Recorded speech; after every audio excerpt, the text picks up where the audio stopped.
حضرت فاطمہ رضی اللہ تعالیٰ عنہا فرماتی ہیں کہ میں حضور صلی اللہ علیہ وآلہ وسلم کے سرہانے بیٹھی ہوئی تھی کہ کسی شخص نے السلام علیکم یا اہل بیت نبوت کہہ کر اندر آنے کی اجازت طلب کی۔ میں نے کہا اے اللہ کے بندے، اللہ تمہیں جزائے خیر دے، آپ صلی اللہ علیہ وآلہ وسلم کو آرام کرنے دو، آپ صلی اللہ علیہ وآلہ وسلم عبادت میں مشغول ہیں۔ آنے والے نے بلند آواز سے کہا مجھے اندر آنے کی اجازت دے دو کیونکہ اس کے بغیر کوئی چارہ کار نہیں ہے، اور اسی وقت آپ صلی اللہ علیہ وآلہ وسلم نے اپنی آنکھیں کھولی اور سیدہ فاطمہ رضی اللہ تعالیٰ عنہا سے فرمایا تمہیں پتہ ہے تم کس سے باتیں کر رہی ہو؟ میں نے عرض کیا نہیں حضور پاک صلی اللہ علیہ وآلہ وسلم نے فرمایا یہ ملک الموت ہے اور انہیں اندر آنے کی اجازت دے دو۔ حضرت عزرائیل علیہ السلام اندر آئے اور آتے ہی السلام علیکم یا رسول اللہ کہا، پھر آپ صلی اللہ علیہ وآلہ وسلم نے جواب میں وعلیکم السلام یا امین اللہ کہا۔ پھر حضرت عزرائیل علیہ السلام فرمانے لگے مجھے اس ذات کی قسم ہے جس نے آپ کو پیغمبر بنا کر بھیجا ہے یا رسول اللہ صلی اللہ علیہ وآلہ وسلم، پہلے میں نے کبھی کسی سے اجازت طلب نہیں کی اور آئندہ بھی کسی سے طلب نہیں کروں گا۔ حضور صلی اللہ علیہ وآلہ وسلم کے وصال شریف کے وقت جبرائیل علیہ السلام حاضر ہوئے اور عرض کرنے لگے یا رسول اللہ صلی اللہ علیہ وآلہ وسلم آج آسمانوں پر آپ کے استقبال کی تیاریاں ہو رہی ہیں۔ اللہ تعالیٰ نے جہنم کے دروغ مالک کو حکم دیا ہے کہ میرے حبیب صلی اللہ علیہ وآلہ وسلم کی روح مبارک آسمانوں پر تشریف لا رہی ہے، اس اعزاز میں دوزخ کی آگ کو بجھا دو، اور جنت کی حوروں سے فرمایا ہے کہ تم سب سجو سنورو، اور فرشتوں سے فرمایا ہے کہ تعظیم روح مصطفیٰ صلی اللہ علیہ وآلہ وسلم کے لیے صف بصف کھڑے ہو جاؤ، اور اللہ تعالیٰ نے مجھے حکم فرمایا ہے کہ میں آپ صلی اللہ علیہ وآلہ وسلم کی خدمت میں حاضر ہو کر آپ کو بشارت دوں کہ تمام انبیاء اور ان کی امتیوں پر جنت حرام ہے جب تک کہ آپ اور آپ صلی اللہ علیہ وآلہ وسلم کی امت جنت میں داخل نہ ہو جائے، اور کل قیامت کو اللہ پاک آپ کی امت پر آپ صلی اللہ علیہ وآلہ وسلم کے طفیل اس قدر بخشش اور مغفرت کی بارش فرمائے گا کہ آپ راضی ہو جائیں گے۔ وفات کے وقت حضور صلی اللہ علیہ وآلہ وسلم نے ملک الموت سے فرمایا اے ملک الموت، مجھے اپنے رب کی ملاقات کا شوق ہے، اب تم جس کام کے لیے آئے ہو وہ کام کرو۔ ملک الموت نے فرمایا کہ مجھے حکم ہے کہ آپ صلی اللہ علیہ وآلہ وسلم کی مرضی ہو تب ہی روح مبارک قبض کرو۔ حضور صلی اللہ علیہ وآلہ وسلم نے ملک الموت کو روح قبض کرنے کی اجازت دے دی۔ ملک الموت نے روح مبارک قبض کرنی شروع کر دی۔ موت کی تکلیف سے حضور صلی اللہ علیہ وآلہ وسلم کی پیشانی پر پسینہ آیا۔ سکرات کی تکلیف شروع ہوئی تو فرمایا اے اللہ، موت کی بڑی سخت تکلیف ہے، اے اللہ تو ہی موت کی تکلیف کو آسان کر دے۔ مٹی کے پیالے میں پانی بھر کر رکھوایا، موت کی گھبراہٹ میں بار بار پانی میں ہاتھ ڈالتے اور وہ اپنے ہاتھ سے منہ پر پھیرتے اور فرماتے اے اللہ مجھے اپنے پاس بلا لے۔ حضرت فاطمہ رضی اللہ تعالیٰ عنہا نے کہا یا رسول اللہ صلی اللہ علیہ وآلہ وسلم، آج آپ کو بہت تکلیف ہے۔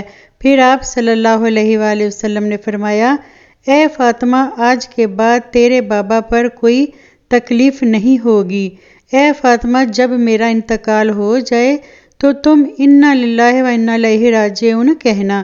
پھر فرمایا اے ملک الموت، تم اپنا کام پورا کرو۔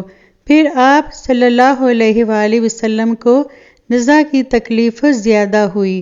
پھر حضرت جبرائیل علیہ السلام نے حضور صلی اللہ علیہ وآلہ وسلم کی طرف سے اپنا منہ پھیر لیا۔ حضور صلی اللہ علیہ وآلہ وسلم نے فرمایا، اے جبرائیل، کیا اس وقت میرا منہ تمہیں اچھا معلوم نہیں ہوتا جو تم نے منہ پھیر لیا؟ پھر حضرت جبرائیل علیہ السلام روئے اور عرض کرنے لگے، یا رسول اللہ صلی اللہ علیہ وآلہ وسلم، کس دل سے آپ کی نزع کی حالت دیکھ سکتا ہوں؟ پھر حضور صلی اللہ علیہ وآلہ وسلم نے فرمایا، اے لوگو، دیکھو نماز کی حفاظت کرنا۔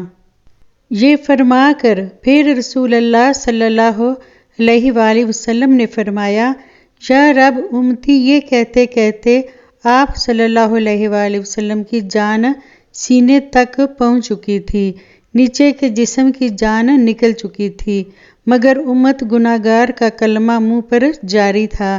حضرت جبرائیل علیہ السلام نے عرض کیا، رب العالمین فرماتا ہے کہ اس امت کی اس قدر محبت آپ کے دل میں کس نے ڈالی؟ تو آپ صلی اللہ علیہ وآلہ وسلم نے فرمایا، اللہ تعالیٰ نے، کہ اللہ تعالیٰ فرماتا ہے، آپ صلی اللہ علیہ وآلہ وسلم کی امت پر 1000 درجہ آپ سے زیادہ مہربان ہے۔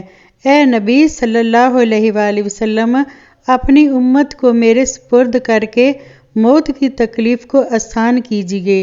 یہ سن کر آپ صلی اللہ علیہ وآلہ وسلم نے فرمایا کہ اب میرا دل ٹھنڈا ہوا، اور آپ صلی اللہ علیہ وآلہ وسلم نے فرمایا، اب مجھے بلا لے۔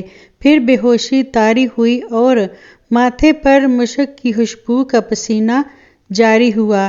یہ رات کا وقت ہے۔ حضرت محمد مصطفیٰ صلی اللہ علیہ وآلہ وسلم نزع کی حالت میں ہیں اور حجرہ مبارک میں ہیں۔ دنیا کی قلت کے سبب چراغ میں تیل نہیں ہے۔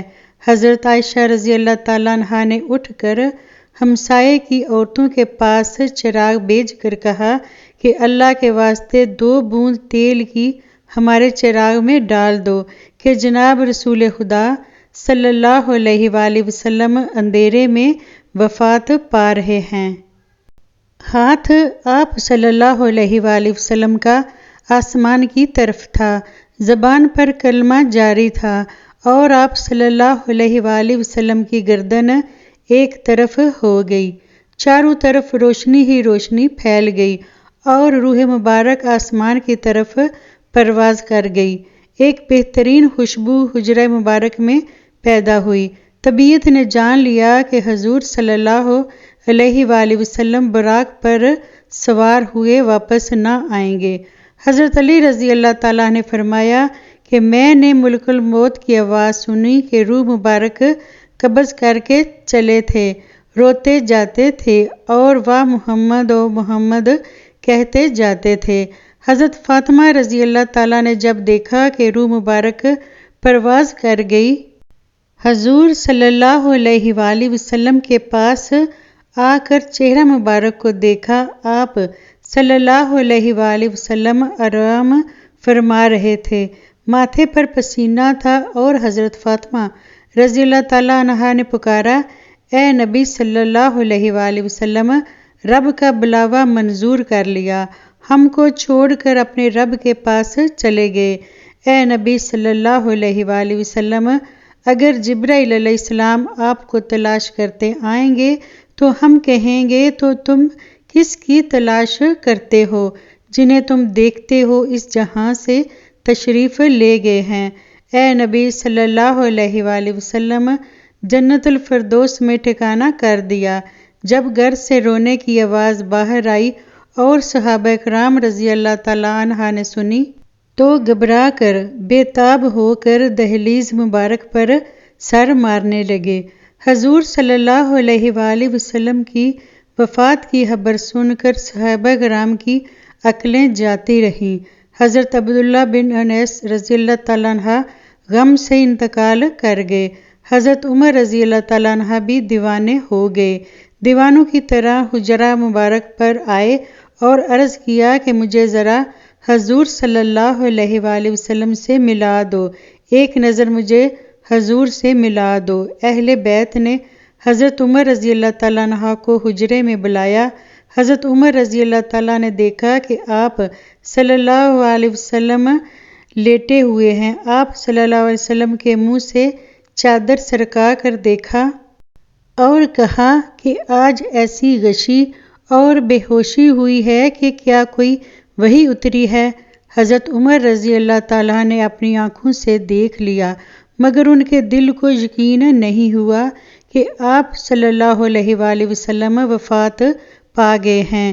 جب رسول اللہ صلی اللہ علیہ وآلہ وسلم کا وصال ہوا تو آپ صلی اللہ علیہ وآلہ وسلم کے غسل کے متعلق سوال پیدا ہوا کہ آپ رسول اللہ صلی اللہ علیہ وآلہ وسلم کو عام آدمی کی طرح برہنہ غسل دیا جائے یا پھر کپڑے میں تمام موجود لوگوں پر خواب کا غلبہ ہو گیا، جہاں تک کہ تمام اپنے اپنے سینوں پر ٹوریاں رکھ کر آرام کرنے لگے۔